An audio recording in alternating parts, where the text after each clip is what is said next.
Bonjour et bienvenue à cette introduction à Inkscape. Je vais vous montrer aujourd'hui la base de ce logiciel et vous expliquer les principes fondamentaux du dessin vectoriel. Je vais commencer par vous expliquer qu'est-ce qu'un dessin vectoriel avec une simple illustration. On voit ici deux images qui sont faites à partir de la même source. Et si on prend une certaine distance, les deux images semblent identiques, mais c'est seulement lorsqu'on se rapproche qu'on voit que une des images est fortement pixelisée.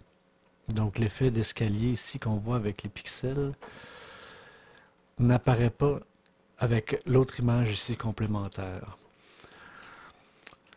La raison pour laquelle cet effet-là se produit, c'est que une image qui est à taille fixe, pixelisée, lorsqu'on se rapproche, inévitablement, on est face avec les composantes de l'image, les différents pixels. Tandis qu'un dessin vectoriel est un dessin à base de lignes. Donc, il est redessiné à chaque fois que l'on le redimensionne. Donc, peu importe à quelle distance je vais de n'importe quel aspect du dessin, on va toujours voir le dessin va nous apparaître comme étant parfait. C'est-à-dire qu'il va n'y avoir aucune trace de pixelisation. La résolution va s'adapter à celle de notre écran. Une autre façon qu'on peut voir la différence entre les deux images, c'est que notre image à gauche ici pixelisée est un PNG qui est un seul bloc, un seul élément, tandis que notre image ici à droite est composée de deux éléments groupés, qu'on peut dégrouper et bouger avec l'outil de la flèche ici, le sélecteur principal. Donc, si on veut voir comment est composée une image vectorielle, je vais vous inviter à prendre le deuxième outil qui est l'éditeur de nœuds. Vous pouvez appuyer sur le raccourci F2 et lorsqu'on le fait et que notre image est sélectionnée, on peut voir les différents nœuds qui composent l'image. Donc un nœud, c'est tous ces petits points que vous voyez ici qui servent à indiquer comment le trait doit être dessiné à l'écran. Donc ces nœuds sont placés lorsqu'on crée une image. Ils peuvent même être placés automatiquement lorsqu'on utilise un outil pour dessiner une forme. Donc je vais vous montrer ici quelques outils de base dans Inkscape. Il y a l'outil du carré ici, qui est très élémentaire. Donc, après l'avoir sélectionné, on tient tout simplement à enfoncer et cela nous permet de créer un rectangle de toute forme. Si on tient la touche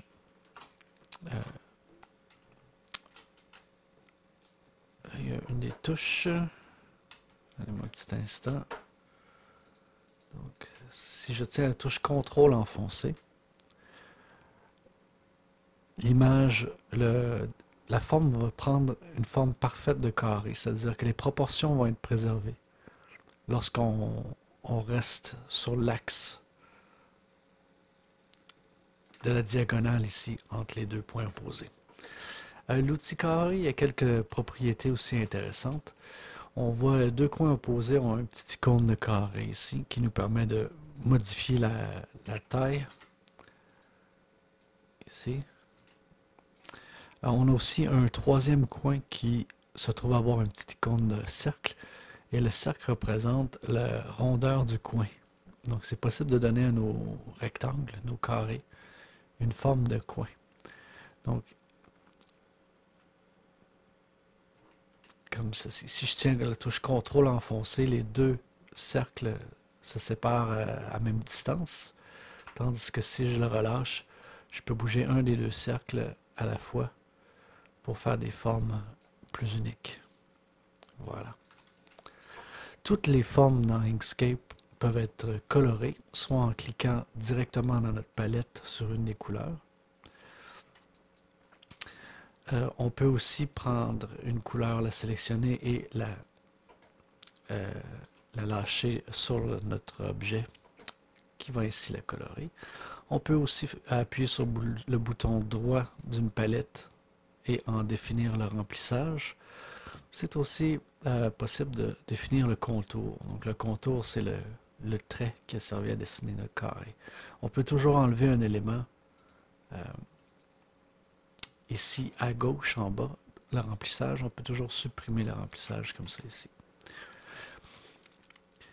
Voilà pour le carré.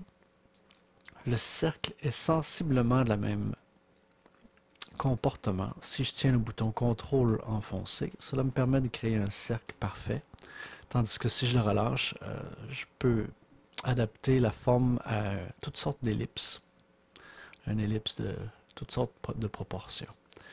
Lorsque je relâche, vous allez voir que le cercle aussi, comme le carré, nous donne 3 poignées, 2 carrés et 1 circulaire, tout comme le carré. Donc, les poignées carrées servent à modifier les proportions individuellement d'un côté et de l'autre, tandis que le cercle, dans ce cas-ci, permet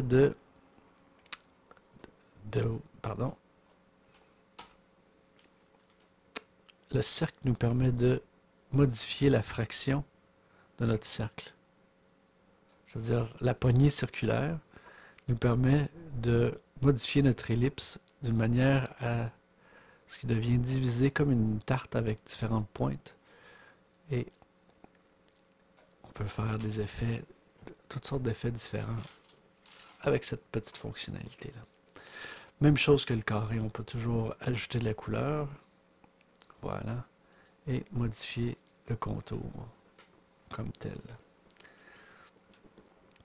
Les objets peuvent être modifiés aussi avec la flèche de sélecteur principal, ce qui nous permet de l'étirer d'un côté ou de l'autre. Donc ça ne modifie pas les proportions ici. On demeure toujours avec une forme fixe comme telle. Voilà. Désolé si cette dernière phrase n'était pas très claire. Je vais tenter d'expliquer ça un petit peu plus précisément avec le temps. Donc ici, on a le dernier outil que je vais montrer dans cette vidéo, c'est l'outil de l'étoile, qui est assez unique, mais fonctionne principalement comme les autres. Donc au lieu d'avoir 2 carrés et un cercle, on a 2 losanges. Et les 2 losanges représentent 2 extrémités que l'on trouve à l'intérieur de notre forme qui ressemble à l'origine à une étoile, mais qui peuvent être modifiées en différentes formes géométriques. Donc, un représente l'intérieur, l'autre l'extérieur, mais on peut facilement changer le remplacement. Et dans les différentes options que l'on trouve dans le haut de notre logiciel, on peut ajouter ou soustraire différents sommets, donc le nombre de pointes que notre forme va avoir. Et vous allez voir qu'on peut modifier d'autres options telles que le ratio des rayons. L'arrondi. L'arrondi donne une forme beaucoup plus organique à quelque chose qui était très linéaire. Et le hasard vient, comme ça le dit, faire un peu de modification aléatoire. Ce qui peut être intéressant lorsqu'on cherche à avoir des formes originales ou différencier de certaines formes. Alors voilà, c'est une introduction très simple des formes principales d'Inkscape. Je vais poursuivre avec un deuxième vidéo que vous pouvez suivre après celui-ci. En tout temps, si vous voulez apprendre à votre rythme les différentes fonctions d'Inkscape, je vous recommande d'aller dans le menu Aide et d'ouvrir les didacticiels. Vous pouvez commencer avec le didacticiel basique et avancer. Cela va vous permettre d'apprendre les différentes fonctions directement en lisant le fichier d'aide qui est lui-même un fichier Inkscape. Donc, c'est-à-dire que littéralement, le didacticiel est composé de différents éléments Inkscape en texte et en images. Donc c'est très intéressant. Ça nous permet de faire les exercices en même temps que faire la lecture du didacticiel. Alors, bonne pratique.